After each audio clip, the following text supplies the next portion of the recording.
Okay. Hi, everybody. I became a little late. I thought the class was 7 o'clock. So I have seen some of you. Hamsini, Kanishk, Suprajit. How are you guys? Trayan, Vaishnavi. All these people I've already seen. How are you guys? Are you been doing good? Yes, Trayan. Hi. Okay. So you guys are in 12th now, right? Okay. So it's already so much late. Maybe next class we'll have some interaction, right? So now what we'll do is we'll straight away go to the topic, right? I think 2 chapters are left out. That is your amines and your coordination compounds, right? So amines I'll be taking, right? I'll be completing amines, and another sir who's already taking for you will be completing your coordination compounds, right? Fine. So with that being said, I can share my screen.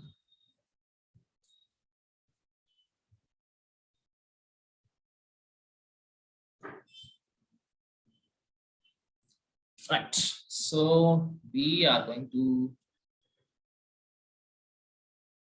study about this chapter, amines, right? So now it's again going to be only the functional group to be different. Okay. Now amines is nothing but a derivative of ammonia, right? We'll be able to visualize your amines as derivatives of NH3. So what happens here is that, say I have these 3 hydrogens like this, right? Ammonia molecule is there. Okay. Now, if I replace any one of the hydrogen atom with a carbon atom, say for example, I have this, and if I write carbon atom, and that carbon atom need to have 3 more bonds, right? And these 3 groups can be anything. Again, these can be carbons, these can be hydrogens, these 3, right? So when you find that I am replacing one of the hydrogen atom from ammonia into an alkyl group like this, say C2H5, whatever it is, right? Now that kind of amines becomes primary amines. Okay, that kind of amines becomes primary amines, right? When you see that only one hydrogen atom is replaced with a carbon atom, right? But say if I replace the second hydrogen atom also, right? That is, say N, H is there, and now I'm going to put an alkyl group instead of hydrogen and put another alkyl group in terms of another hydrogen, right? Now these kind of compounds are going to be called as secondary amines, right? What you have studied for primary, secondary alcohols are very different from what you're learning for amines. It's all about how many hydrogen atoms are replaced. Till now, if only one hydrogen atom is replaced by an alkyl group, primary amine. If 2 of the hydrogen atoms are replaced, then it is going to be called as a tertiary, right? And what if all the 3 hydrogen atoms are replaced, right? We have R, and one more, right? Nitrogen attached to 3 other carbon atoms. Now this becomes your tertiary amine, right? In tertiary amine, all the 3 hydrogen atoms are replaced with alkyl groups or carbon atoms. That becomes a tertiary amine. Okay, right. Now, how are you going to name these species is the next question. Is it not? Right. So now please understand, for now I can represent primary amine as 1 degree amines also. Right. Now primary amines, how will you write it is alkyl, or we can write it as alkanamines. This is how you name it. For example, if I write CH3NH2, right? Now this becomes the only, you see that there's only one carbon atom. So this I'll call it as methanamine, right? Now, if I have something like CHNH2, CH3. Now, first of all, tell me whether it is a primary, secondary, or tertiary amine. This one, whatever I wrote here, CH3, CHNH2, CH3, right? Now, tell me whether this, what is it? Secondary. That is what we think, right? But again, you see that in the Primary, second carbon atom, you have NH2. Primary. But the moment you see that out of the 3 hydrogen atoms, only only one of them is replaced, you have to tell this amine is primary. But to what carbon atom it is attached? Secondary carbon atom. Amine is primary, but the amine group is attached to a secondary carbon atom, 2 degree carbon atom. That is what you understand from this. This is primary amine only. Okay, right. Now this primary amine, how do we name it? Again, it's going to be simple. Alkanamine is what you need to write, but you have to specify the position of the amine. Where is it present? Right. Now you see, if I number the carbon atoms 1, 2, 3. Or you can write 1, 2, 3 from this side also. 1, 2, 3. That is also fine. Either way, it is going to be 2. Right? So in this case, what I'll write is, I'll write methane, oh sorry. Now how many carbon atoms? 3 carbon atoms. So it is going to be propan. And in the second carbon atom, I have an amine. So it should be propanamine, but you have to specify where your amine is present. That is in the second position. Propan to amine. Right? Now, say if at all I have something like this. Sir? Yeah, tell me. Sir, can we name it as isopropylamine? That is your common name. This is your IUPAC name. Okay, sir. Right? Isopropylamine would be your common name. Okay. CH2, NH2. Now, if I have these two, like I have this particular compound with me, now how do I name this is the question. Right? Now you see that there is going to be 2 NH2 groups here. Again, both are primary only. Both are primary amines only. Right? We have NH2. The moment you see NH2, it is primary. Okay. Right. Now you see that again, there are going to be 3 carbon atoms. Right? Now, if you start numbering from here, obviously that is not correct because the functional group has to get the least possible number. So you start numbering from here. 1, 2, 3. This is how we write. Right? Now again, you see that there are 3 carbon atoms, propan, right? And in the first position as well as the second position, you have amines. So how do you write 1, 2? You have to specify the number of amines also, that is 9. That's how you write this. Propan 1, 2, diamine is how you write this. Very, very simple. And say when you go to your benzene containing compounds, say I have benzene with 1 NH2. Okay. Now this you cannot call it as benzylamine. You have common name to this, and that is what is going to be the IUPAC name. The common name of this is what is called as your aniline. You have to remember this. Okay. Benzene ring with NH2 is what is called as your aniline. This we have to remember. Okay. This is also a primary amine. Right? Okay. Now when I go to secondary amine, what will we do? Okay. Now how are you going to write this? Is like this. You will write it as N-alkyl alkanamine. As simple as that. Now we'll take a small example and try to understand this. Okay. Say I have CH3 NHCH3. Sorry. Right? I have CH3 NHCH3. Right? Now nitrogen you see attached to 2 other carbon atoms. So definitely this amine is going to be a secondary amine. That we understood. Right? Now how are you going to do this? It's like this. Say if I have RNH R dash like this, you are going to separate this into 2. How are you going to separate? You are going to separate this as like this. And this alkyl group is going to be different. Right? So what you do is this part becomes your alkanamine. That is normal carbon with nitrogen. And this part becomes your N-alkyl. Right? So you understand why I am writing N-alkyl? What you understand is this particular alkyl group is attached to nitrogen. If it was attached to carbon, you would have given some numbers. 2-methyl, 3-methyl, like you would have given some numbers. But in this case, what are you seeing is that the alkyl group is attached to nitrogen. So obviously what will happen? You will name those branches as N-alkyl, not some number alkyl. It is going to be N-alkyl. Right? Now, okay. Now in this case, same thing we can do. Say for example, if I just make that this CH3 goes with this nitrogen, I will write it as methanamine. That is alkyl amine becomes methanamine. And this one, we're going to write it as N-methyl.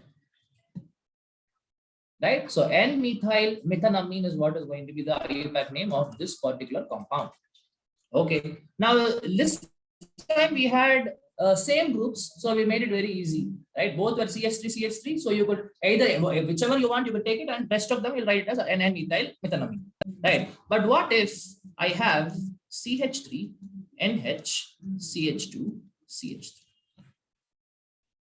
Now you see that there are 2 different alkyl groups attached to nitrogen. Right? Then what will happen? What you have to remember is this alkyl amine should be a bigger R. Right? The alkanamine part which you write, that should be the bigger alkyl group. So for example, how do you separate this? you will separate it like this, and this part you will write it as ethanamine. Because this contains 2 carbon atoms, this contains only 1 carbon atom. The bigger alkyl group goes to alkanamine. And the smaller alkyl group, this for alkyl, N-alkyl, you go for the smaller alkyl group. Now this is going to be your smaller alkyl group, that is methyl. So now for this name, you will write N-methyl ethanamine. Okay, you'll write N-methyl ethanamine. Okay. Now what if I have something like this?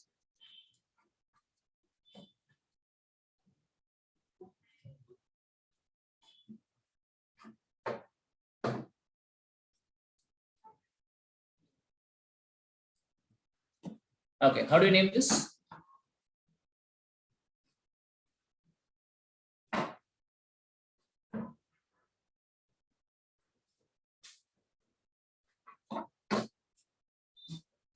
So N-methyl 2-propanamine. N-methyl 2-propanamine. Okay. Now you see that this is how we will separate this. Okay, you can ask me, sir, what are you going to do to this? Right? This you understand that it is not belonging to the main chain. This is a branch, but this branch is attached to carbon atom. All right. Okay. So now definitely, how will you number this total? 1, 2. That's how you number. Right. So you will find that in the second carbon atom, we have methyl group attached. We write 2-methyl. And in the number, this nitrogen, you see that this smaller alkyl group attached. So you will write it as N-methyl, and overall this round talks about what? That round talks about ethanamine. Okay, the overall compound is ethanamine only, but in that ethanamine, one branching is there, and nitrogen also has a branching in the form of methyl groups. So you'll write 2-methyl, N-methyl ethanamine. That is how you write this. Okay, right. Next, when you go to tertiary amines, what is going to happen?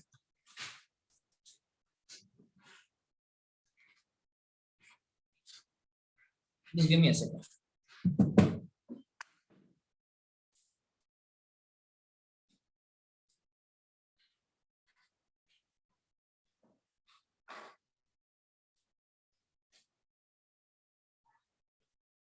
Right. So now when you go to tertiary amines, you will see that, say we have R, N, R. Right? 3 alkyl groups are going to be attached to the nitrogen. Right?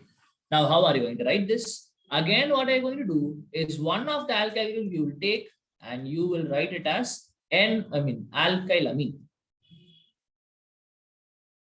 Alkanamine. That you write. Right? And obviously, out of these two, whichever is the biggest R will go for alkanamine. Right? Now you see that there are going to be 2 more alkyl groups that are there. It's attached to nitrogen. So how do you write those? You will write it as, okay, the overall name of this compound is going to look like this. N-alkyl 1, N-alkyl 2, alkanamine. Right? I hope you understand how is this. The NR, one of the alkyl group will go with this, that is going to form the alkanamine. Now you see that there are these 2 alkyl group attached. If at all there are same alkyl group, how will you use? If you're total there are same alkyl groups, you write it as N, N dialkyl alkanamine. Right? If there are the same alkyl group, you'll get N, N dimethyl, N, N diethyl. Like that, you'll write. If at all you have one ethyl group and one methyl group, then you'll write N-ethyl, N-methyl alkanamine. Okay, so we'll take an example. If you take CH3, N, CH3, CH3. Now all of them are going to have same size at CH3, CH3, CH3, same number of carbon atoms. So anyone you can take, right? Anyone you can take as alkanamine. Say this part I will write as alkanamine. Right? Whereas these 2 are going to be same alkyl groups. So what you have to use? N, N dialkyl alkanamine. Sorry, alkanamine we should not write. Now it becomes what? Only one carbon atom is there. So it becomes methanamine. Right? It becomes methanamine. Right? And these 2, that is methyl groups attached to nitrogen, we will write it as N, N dimethyl methanamine. As simple as that. Right? In this case, no issues. All of them are having same number of carbon atoms. So you can write anything. You can take any one as alkanamine. So only one carbon atom, so methanamine. And you see that CH3 attached to both nitrogen atoms. So you write N, N dimethyl methanamine. Right? Okay. Now we'll take an example where there is like this. Say I have CH3 and C2H5. Here CH2, CH2, CH3. Now, if I have it like this, obviously the biggest alkyl group will go to the alkanamine. So that is going to be this one. That is your propanamine. That's okay, right? Now you see that in this case, one methyl group and one methyl group is attached to the nitrogen. Now you have to follow alphabetical order. Obviously, E comes first. Comparing your methyl and ethyl, E comes first. So ethyl has to be written first. So you'll write N ethyl, N methyl propanamine. As simple as that. If at all you have same alkyl group, you'll write N, N dimethyl. If at all you have different alkyl groups, N alkyl 1, that is here it's ethyl, N alkyl 2, that is here it's methyl, alkanamine is propanamine. There are 3 carbon atoms. Right? So this is how you will go for your what? You will go for IUPAC naming of the amines. Anybody has any questions?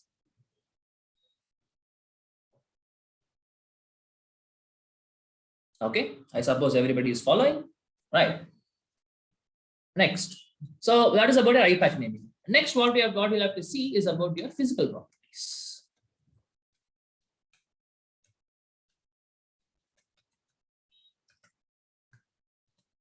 Okay, so physical properties, obviously we'll talk about 2 things. First one is your boiling point. And solubility we'll speak later. Okay, fine. Now boiling point, what is the criteria? Guys, it's very simple, right? Boiling point, they will have 3 criteria to look at. One is your molar mass. More is the molar mass, more is the boiling point, directly proportional, right? And it is inversely proportional to branching. Right. So if at all I have same molecular mass and I have linear isomer and the branched isomer will have a lesser boiling point. Okay. Now the last one is going to be the most important factor, and that is going to be hydrogen bonding. Okay. That is going to be hydrogen bonding. Okay. Now you have to use these 3 things for determining your amines is what is going to happen. Right. Say for example, if I compare 2 primary amines itself, say if I have CH3NH2 and C2H5NH2, if I want to compare their boiling points, which will have a higher boiling point? CH3NH2 and C2H5NH2, which will have higher boiling point? C2H5NH2. That's it. The first criteria is what we'll use, molecular mass. Right, this has more molecular mass because of extra carbons, extra hydrogens. This is having less molecular mass, so this will have a higher boiling point. Right? Okay. Now, if I want to compare again two secondary amines or 2 tertiary amines, now you'll understand that out of these 2, whichever is going to have higher molecular mass will have higher boiling point. That's okay. But what if I want to compare? Say I want to compare C4H10N. I have this molecular formula. Okay. Now you will understand that I will be able to write primary amine for this. I will be able to write secondary amine for this, and I'll be able to write a tertiary amine structure also for this particular molecular formula C4H10N. Right. Now, what are the formulas you can write? Say for example, you can write CH3, CH2, CH2, CH2, NH2. Right. Now this becomes your primary amine. Right. Now you can write a secondary amines structure also, CH3, CH2, NH, CH2, CH3. This is secondary amine, same molecular formula. Again, you can write a tertiary amine also. Sir? CH3, N, CH3, CH2, CH3. This also you can write. Again, 4 carbon atoms with my 1 nitrogen. Sir? Right? Yeah. Sir, but the first structure has 11 hydrogen atoms, right? Oh, yeah, then the formula is wrong. It's C4H11 then. Okay, everywhere you will see that everywhere will have 11 carbon atoms. Okay, C4H11N. No issues. Right? For the same molecular formula, you can write 3 different structures. Okay, right. Now, if I ask you out of this, which is going to have a higher boiling point. Okay, now tell me, first of all, in your primary amines or in general amines, hydrogen bonding is possible or not possible? In case of your amines, hydrogen bonding is possible or not possible? How do you Sir, decide? it is possible. Okay. So for hydrogen bonding, what and all is required? Right? We have seen this in 11th class. I only taught you. So we require something called as hydrogen donors, and we need to have something called as hydrogen acceptors. The bond will be not the bond, the interaction between these two, between the hydrogen donor and hydrogen acceptor is what is called as your hydrogen bond. Right? What is a hydrogen donor? Any molecule which has a OH bond or an NH bond or a FH bond, all these can act as hydrogen donors. So your alcohols can have hydrogen bonding, water can have hydrogen bonding, HF can have hydrogen bonding, right? So like that, definitely in the case of amine also, what are you seeing? You're seeing that there are NH bonds present, right? So they will definitely be able to involve in hydrogen bonding. So what about hydrogen acceptors? Hydrogen acceptor, very simple. Anything which possesses a lone pair, right? Anything which possesses a lone pair can act as your hydrogen acceptors, right? Now let us try to represent the hydrogen bonds for your amine molecule. Then you'll understand how the hydrogen bonding is happening, right? Say if I have this RNH2 like this, right? I know this bond and this bond are very highly polar bonds. What are polar bonds? Where I'm going to have huge difference in electronegativity between the bonding atoms. Hydrogen is very, very highly electronegative. Nitrogen is very, very highly electronegative. Hydrogen is going to be less electronegative, right? So because of that, what is going to happen? In this bond, you will see that there will be a partial negative on the nitrogen and partial positive on the two hydrogen atoms. Because the electron cloud is moving more towards your nitrogen because nitrogen is more electronegative, right? Okay. Now, now this is one molecule. Now, in the next molecule, say I have RNH2 is again what I'm taking. Now you see that there'll be some lone pair present on the nitrogen also, right? Now you have a positive charge in the form of del plus, and you have negative charge in the form of lone pairs. So between the del H plus and the lone pair, the hydrogen bonding is going to be present. Okay, and whichever is donating your del H plus, that is your hydrogen donor, right? And whichever is donating your lone pair becomes your hydrogen acceptor, right? So hydrogen bonding is indeed going to be possible in the case of your amines, right? But what you have to understand is, in case of tertiary amines, hydrogen bonding is not possible. Why? In case of tertiary amines, hydrogen bonding is not possible. Absence of hydrogen donor. Sorry? Absence of hydrogen donor. Absence of hydrogen donor. Yes, that's absolutely true. Now, how do you write the structure of your tertiary amine R3N, right? So you see that this nitrogen does not have any hydrogen at all, right? All the hydrogen from ammonia is now getting replaced with your amine group, so with your alkyl group. So there is no hydrogen at all, right? So as someone said, there is no hydrogen donor capabilities here, right? So we can conclude that this cannot show hydrogen bonding. No hydrogen bonding is possible in case of tertiary amines, right? Whereas hydrogen bonding is possible in case of primary amines as well as secondary amines, but it is not going to be possible in the case of tertiary amines, right? Okay. Now, if you understood this fact, now comparing your RNH2 with your R2NH, right? Now, which do you think will have a stronger hydrogen bond, primary or secondary? Primary, Which do sir. you think? Primary? Again, very simple. It's all because there are going to be more and more hydrogen donors. There are two NH bonds here, but here I have only one NH bond, right? So this can show stronger hydrogen bonding, right? Which one? The primary amines can show stronger hydrogen bonding when compared to your secondary amines, and tertiary amines cannot show hydrogen bonding at all, right? Now, based on this fact, if I just go here, we wrote that the boiling point is going to be directly proportional to the hydrogen bonding. That is, more and more stronger or more and more efficient the hydrogen bonding is, more and more is going to be the boiling point, right? So can we conclude that if you have isomeric amines, right? If you have iso or isomeric amines, this three which we wrote, which one? This is the for the same molecular formula, three different amines you are writing. That is your primary, secondary, and tertiary amines we are writing.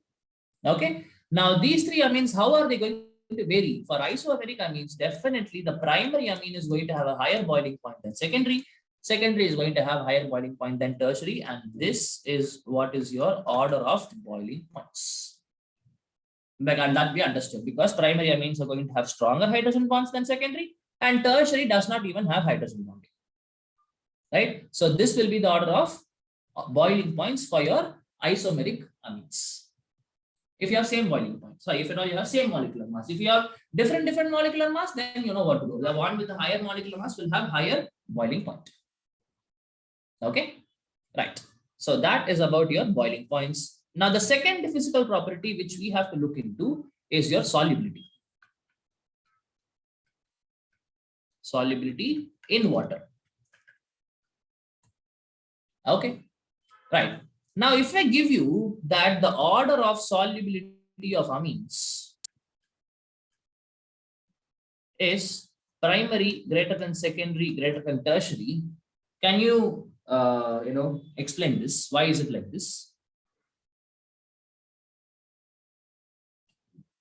Primary amines are more soluble in water compared to secondary amines compared to tertiary amines. Why? Sir, in So primary, there is more no hydrogen bonding with More water. intermolecular. That's it. Yes, absolutely. Right. Again, you have to speak only in terms of your hydrogen bonding. Right. Now the hydrogen bonding is going to be between what and what? Between water molecule and amine. Exactly. Right. Now the hydrogen bonding is going to be there between your amine molecule and your water. Now, how do we show this? Say, if I take a primary amine, right, and if I take a water molecule like this, now water is having a lone pair, and this hydrogen is going to have a del plus. Now you can show the interaction between the del plus and your lone pair on the oxygen. Or you can also show it like this. We have N lone pair with two hydrogens like this, and you have H, O, H, and this is having a del plus. Again, between the lone pair and the del plus of this hydrogen, you will show the hydrogen bond. Right? Now, obviously, since I have very stronger interactions are coming into the picture, right, they can understand the fact that definitely primary amines will be able to form more stronger hydrogen bonds for the same reason, because there are two hydrogen donors. Right? Whereas in case of your secondary amines, you can have only one hydrogen donor. In tertiary, it is possible. Hydrogen bonding with water is possible. Can tertiary amines have hydrogen bonding with water? Yes. Yes, sir. Yes. We might not have hydrogen donor capabilities, but we still have hydrogen acceptor capabilities. Is it not? So I can represent it like this, right? Say I have R3N and this nitrogen has a lone pair. And then say I have hydrogen water molecule like this, which is going to have a del plus. And you have a hydrogen bonding here between the lone pair and the del plus. Right? Tertiary amines can have hydrogen bonding, but only with respect to your hydrogen acceptor capabilities. You can have hydrogen bonding. Right? So that will be the order of solubilities of your primary greater than secondary greater than tertiary will be the order of your solubilities. All right. Okay. So that is all about your physical properties. Okay. Right. Now what we'll do is now we'll go for the chemical reactions. First, we'll see what are all the ways by which you will be able to prepare them.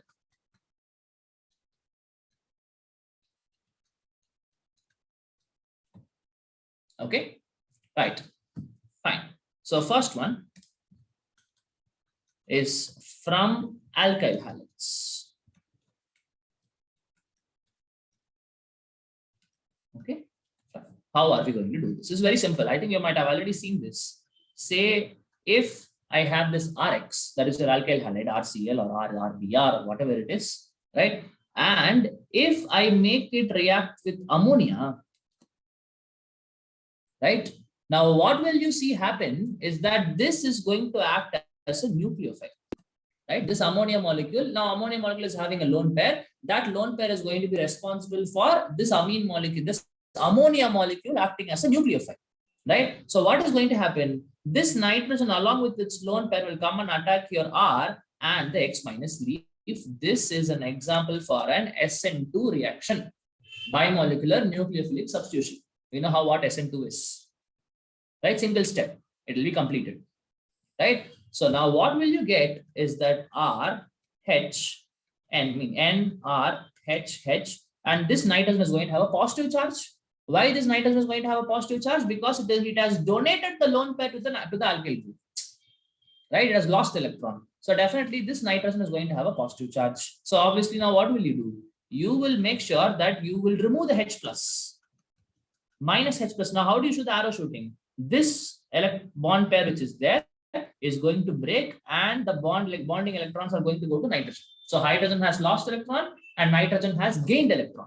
So obviously what will be coming out is H plus because hydrogen has lost electron, and what will be remaining is this RNH2. Out of the 3 hydrogen atoms, one has gone out as H plus, and what is remaining is your amine, primary amine you can form. Okay, right? But the problem is, right, this reaction is not going to stop here, right? This reaction is not going to stop here. Why is it not going to stop? Especially if you use this in excess. Okay, if you use your alkyl halide in excess, what is going to happen is, first time you see that ammonium molecule is acting as a nucleophile forming your primary amine, right? In the second step, what can happen is, you have the amine formed, right? RNH2, which is here, right? Now that can react with your RX, right? Because again, the lone pair is still remaining on the nitrogen. It can still act as a nucleophile. Again, this will come, this will break, right? So what will you form now? R, N, H, H, and your R, again, that is going to have a positive charge because it is again donating your lone pair. So now what will happen? You have to break any one of the NH bonds like this. If you break, right, now you are going to get R, NH, R. Now what are you getting now? A secondary amine you got. Primary amine also you got. Now again the reaction will not stop here, right? Why will it not stop? Because now you have a secondary amine like this. Now I still have the alkyl group like this, right? Again, you see that the lone pair is still present on the nitrogen atom. I can still act as nucleophile. Again, the same thing happens. Now in this time, you will get R, N, R, R with one hydrogen with a positive charge on the nitrogen. Now at last, what will happen? This hydrogen comes out minus H plus, and you will write R3N, or you can write R, N, R, R, R. Right? You will form a tertiary amine also. Right? Now you can think that now the reaction can stop. Now, but the reaction here also it will not stop. Now, what will happen is that you have this R3N reacting with your RX. Again, you are going to act as this is going to act as nucleophile, and this is going to happen. Right? So you will form R, R, R, and R with a positive charge. And in the same vicinity, you are going to have X minus. This X minus comes out, right? This bond breaks and the X minus comes out. That is going to stay, right? You can write this in short form as R4N plus X minus, right? Now this R4N plus ion, which is formed here, is what is called as your quaternary ammonium ion. Okay, this R4N plus, that's like NH4 plus. You might have seen NH4 plus. Again, just remove all the hydrogen atoms and put an alkyl group. It becomes quaternary ammonium ion. Ammonium ion becomes quaternary ammonium ion. Right? Now, how will I call this particular compound then? R4N plus X minus. This is an ionic compound. I will be able to call this as quaternary ammonium chloride. Is it not? Because the anion now is what? Chloride. Cl minus, or I mean, a halide. You can in general call it as halide. If the X was chlorine, then you will call it as chloride. Okay. So this R4N plus X minus is what is going to be called as quaternary ammonium halide. Yes, tell me. Sir, but if we want a primary amine or a secondary amine, then how do we make the reaction stop? Exactly. Right. Now, this is the biggest drawback of the reaction. This reaction, you will be able to produce primary, secondary, tertiary, your quaternary ammonium salt, everything will be present. Right. So you will not be able to produce one single product. That is the flaw, the problem, the demerit of this is that you are going to get a mixture of products. One product you will not be able to expect, right? You are going to get a mixture of products and you have to spend some time in separating them individually also. So this is not a good reaction, but still a reaction can happen. Yes, primines are getting produced, right? But always you are going to produce mixture of products. Okay. And all the reactions are SN2 reactions. Every time you're seeing that a nucleophilic substitution reaction happens, right? All of them are going to be SN2 nucleophilic substitutions. Okay. Sir, Right? Yeah. sir, but in tertiary amine, how will SN2 reaction, how effective will the SN2 reaction be? Not so effective, obviously, because the nucleophile is very bulky. Right? So it's okay, but still, eventually the reaction will happen. It might be a little slow, but the reaction would happen. Okay. As you said, it is not going to be as efficient as in the case of RNH2. Yes, that's completely agreed. Yes. Right? Okay. So that is about your first reaction. This is how you produce amines from your alkyl halides. Right? Actually, okay, fine. Second reaction. Go. Right? This is also going to be from alkyl halide only, but this is a very, whatever method we are going to see is a very good method because we are not going to get any mixture of products. Okay, right. And that reaction is going to be a name reaction. It's called Gabriel Thalamide synthesis. Okay, this is the name of the reaction. Okay, Gabriel Thalamide synthesis. Okay, now first all you have to understand is what is phthalic acid. I don't know whether you know this. Right? Phthalic acid is benzene ring with one COOH and another COOH, both ortho to each other. Okay, right. Now, thalamide is the amide of this, right? So now I'll be able to convert this into an amide. Now, this is your phthalic acid. So, thalamide, C double bond O, and here I'm going to have one NH. Okay, this is what is called as your amide. Whenever you have this C double bond O with nitrogen like this group will always be called as an amide. Okay, right. So again, you're seeing that C double bond O is there, N is there, C double bond O, N is there. Now that is going to be called as your amide. You might have already studied this in your acid derivatives. Last chapter, aldehydes, ketones, carboxylic acid chapter, you would have studied what is an amide. Right? Okay. So this particular thing is what is called as your thalamide. Right? The amide of phthalic acid is what is called as the thalamide. From this, we are going to produce amines. Okay. Now the speciality of this particular reaction, right? This speciality of this particular reaction is that it can give only primary amines. Okay. This Gabriel Thalamide synthesis will be able to produce only primary amines, secondary amines, and tertiary amines cannot be prepared. Okay. And one more thing, primary amines can be prepared, but not aniline. We know what is aniline, right? Aniline is nothing but your benzene ring with your C6H, with your NH2. Right? Now this is a primary amine only, but this alone cannot be prepared by this method. All the other primary amines, primary aliphatic amines, can indeed be prepared by your this particular reaction, Gabriel Thalamide synthesis.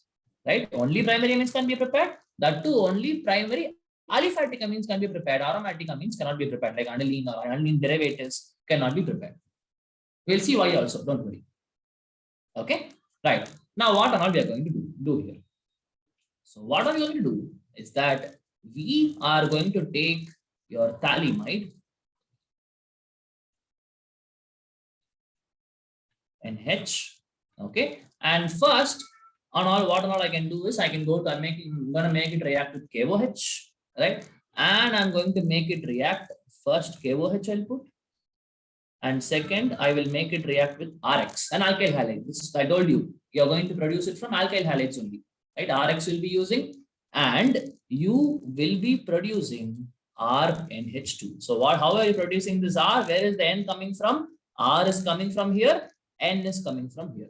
And they both will somehow join to form your RNH2. Okay. Now, even though the mechanism is not going to be in the syllabus for you, you don't need to know the mechanism of how this reaction happens. But still, this is actually wonderful, right? Somewhere we are connecting the bonds, and somehow you are able to form your amine, primary amine, right? Now, it is actually, you can appreciate if you see the mechanism, right? We'll see how it happens, right? So first step,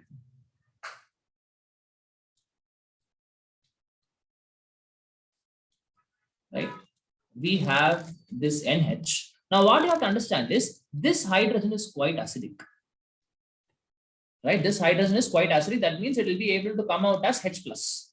Okay. So what is going to happen is if I put KOH, right, this hydrogen and OH will combine together to form your H2 amazing acid-base reaction. So you are going to form a salt also, salt plus water, right? So how will you form the salt?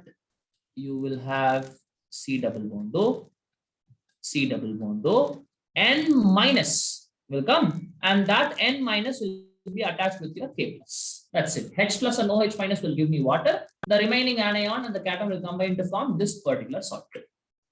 Okay, right. Now you actually have a negative charge on the nitrogen. Right. Now what is going to happen is you have the RX, second molecule we're adding. First we added KOH, second we're adding your RX. Right. Now what is going to happen is that this particular nitrogen negative charge is going to attack the alkyl group, and this X minus leaves. Again, this X minus and K plus will combine together to form KX, KCl or KBr or whatever it is. Right. So next, what will you form? You will form benzene ring with C double bond O, with C double bond O.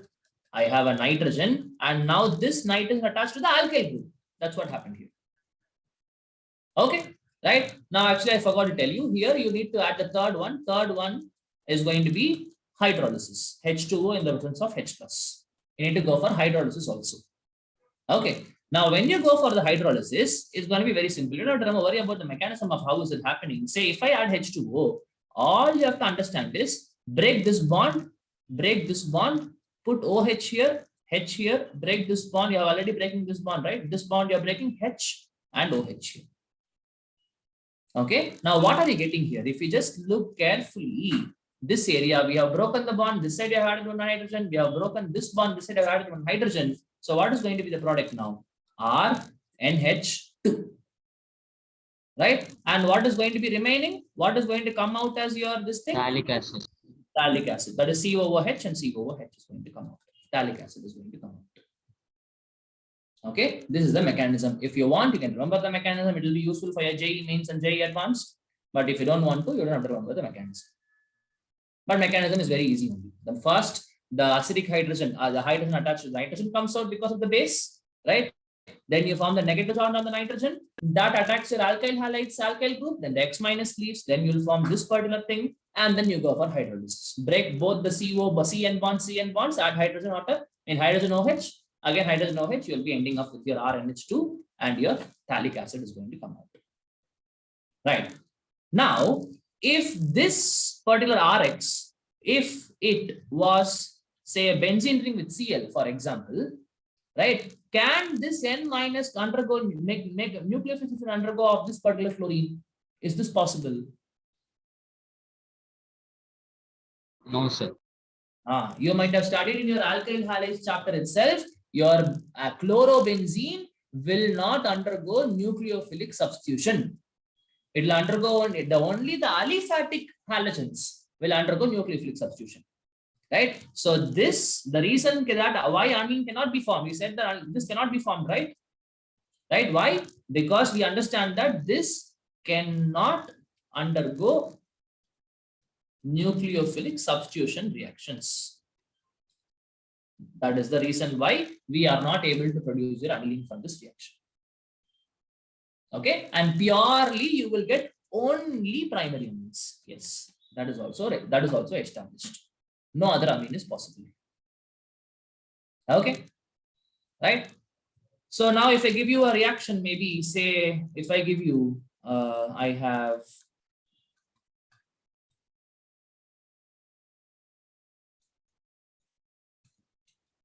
CH3, CH2, Cl. and I give you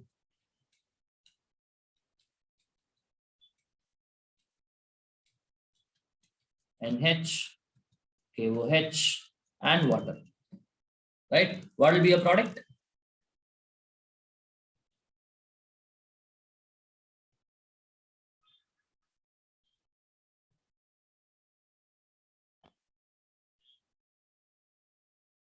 Sir, 2-propanamine.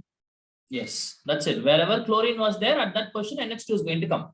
As simple as that, right? So you will write CH3, CH, NH2, CH3, and phthalic acid is what is going to be the product. Okay, right? So you've seen two reactions. One was not able to produce all the, one was producing mixture of products, and the Gabriel Thalamide was producing only a primary amines. That one is not possible. We have seen some reactions also. How is it done? Sir, can you name it? This one, this is going to be 1, 2, 3. So I'll write it as propan 2 amine. Okay. Second question, amine is there. Okay. Right. So this is about your reaction. Maybe whenever we have the next class, we'll continue the other things. Okay. Right. Any questions anybody has?